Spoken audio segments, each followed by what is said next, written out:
How to repair a plane in War Thunder Mobile.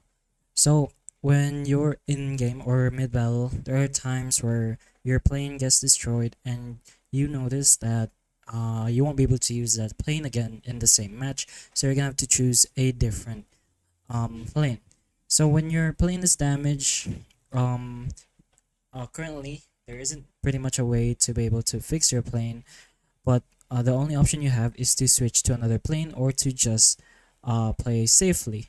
The reason why you're able to change planes is because of the fact you cannot recover your planes. I don't think there are current abilities that allows healing as well, but currently, again, for the question, if you can even restore your plane during battle, then you can.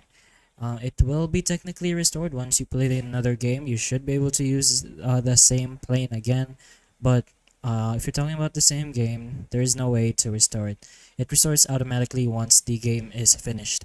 But anyways, that's pretty much the answer to your question. If even you can restore the plane, but hopefully the information of this video can help you, and if it can, please like and subscribe for more videos like this, and that's all.